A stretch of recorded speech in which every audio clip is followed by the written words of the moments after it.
Hey, what's up, my people? How you doing? My name is Dalton, and this is my channel. Now, I got a story time for you that you're not gonna believe. I know. I've been hitting y'all up with some story times, right?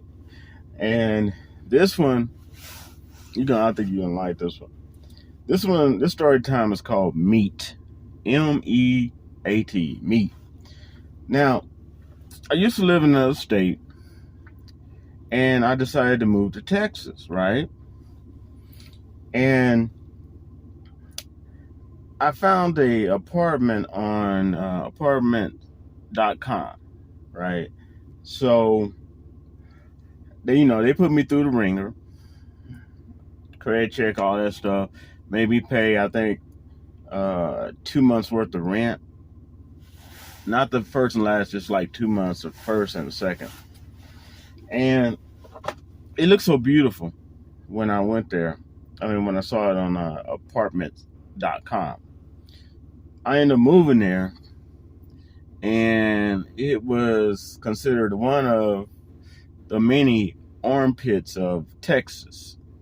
Yes, it was armpits of Texas. But I was like, I'll make do, And I moved to Texas so I could be closer to my family, my mom, who lives in Oklahoma, my sister, and the rest of them.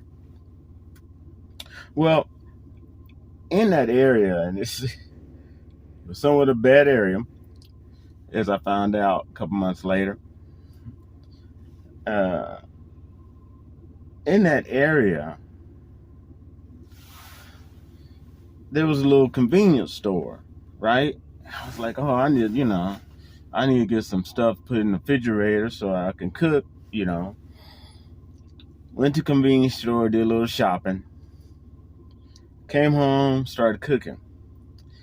And I cooked some of the meat, right? And I'm chewing on this meat. I was like, damn, this is tough, man. This is tough for beef, So at that time, I had a homie, I'm going to call him Mr. BP. He called one time, how you like a new place, right? All right. I said, yeah. I said, I'm just eating a little something, man. I said, but this beef is tough. He said, where did you get it? I said, well, it's a little convenience store, a little Mexican convenience store. And so I got a couple groceries, tie me over till I can go to, major grocery supermarket. He said, well, what is it? Is it turkey? Is it beef? I said, beef, I believe. He said, you sure? He said, some of the small stores sell different types of meat, even horse meat. And at that time, selling horse meat was legal. So, and Obama, believe it or not, is the only one that made it illegal in the United States to sell and eat. But before Obama, it was legal. And I'm just kind of like, okay, well, I said, let me check. And I still had the package. So I checked the package, right? On the package, it had the price, $5.89. And then on the label, it had meat. Not hamburger meat, not turkey, just meat. Okay? So I'm like, okay, I got the receipt. So surely it'll tell you on the receipt, because, they rung me up. Surely tell me on the receipt what it is. So I get the receipt, pull it out, and I'm talking to him. So, yeah, well, it just says meat, man. I said, let me get the receipt. I said, I'm pretty sure it's got on the receipt because, everything else was showing up on the receipt that I bought. Eggs, whatever. And I looked at the receipt. Receipt said like 5 something, right? And on the receipt, it just said meat. And I'm just like,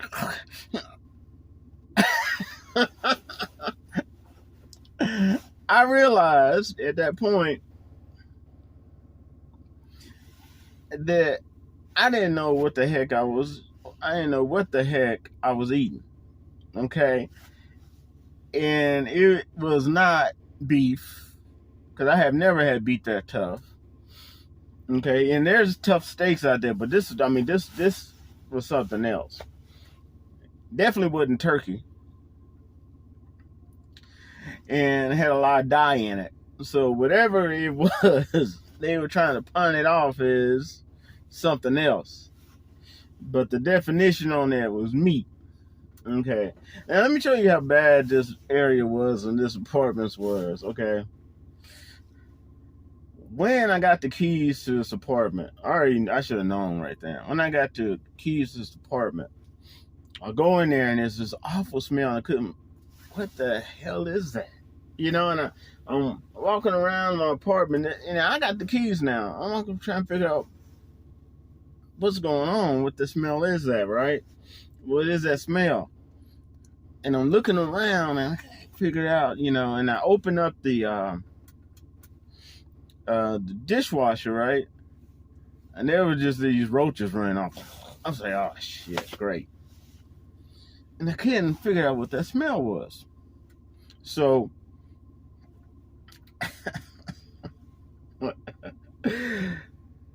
so I go all over the place and I'm hunting it down, and it gets real strong in the restroom. Yeah. Apparently they were working on it on the apartment and trying to get it ready to some point. And they were using the restroom,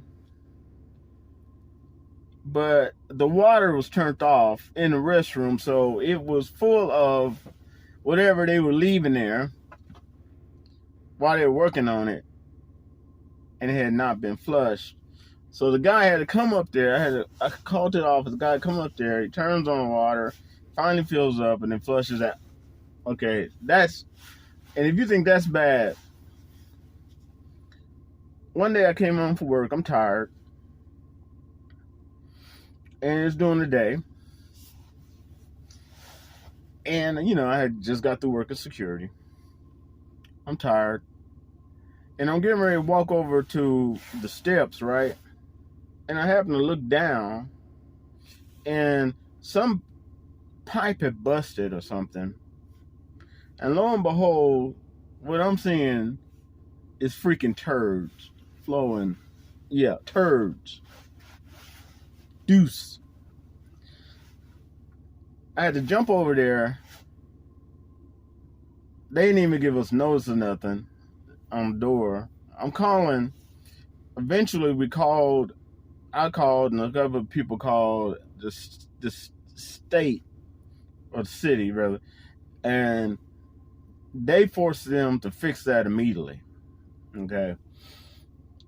That's how bad this whole area was, all right? My homie at that time, Mr. BP, came down to visit one time. And when he pulled up in the area, in the parking lot, he looked around.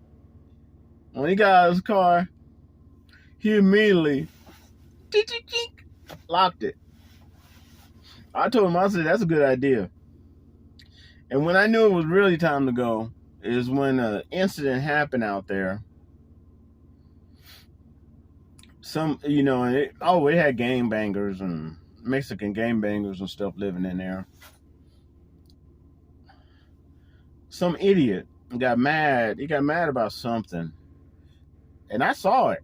I'm looking out the window, and he decides to pull out like a .22 and start firing up. And I'm seeing the smoke and the flame coming from the nozzle of the gun, right? So the police came out, and they had a special type of security too. These were, they came out too, and these security officers were like the well-trained security, level 4, well-trained security you get before the next level from them are, paid military and are police officers. So you already understand how they were, man. They came out there, and the police came out there, and it was a ruckus. And some guy was getting funky with him and jumped on one of the security guards' truck, and the police officer took him down. Little crazy Mexican guy, and like I said, you got a lot of gangbangers out there, and I rapped to the police. I was like, "What in the world's going on?" And I had just got off of work. It was a late shift. I mean, I just got off of work, coming home, and working security, and what the hell was going on? It was crazy. And he told me what was going on, all this sort of stuff, and that officer, not all police officers are bad. Okay, this guy that was cool. He said, "Look, man," he said, "I don't know what your situation is." He said, "But I'm gonna tell you something." He said, "I could tell you one thing: you don't belong around here. So as soon as you can, get another apartment and leave this area." He said, "This is not a good area, and it's not good for your health out here." And I did it too. Next day, I went looking for apartments. Within a week, I was out. I had it. I mean, that was just part of the stuff that happened out there. It was crazy, man. That was just the worst. I give props to, he's an ex-friend of mine now, but I give props to Mr. BP, man, because it took guts to come out there and visit me in that area, because I was naive about how bad it was, and it was just got worse and worse. And and yeah, that store, man. I never went back to that store, man. Meat. That's what it didn't say what type. What it just said meat. All right, that's my story time for you, and I'll wrap to y'all later. Getting dark out here, so peace.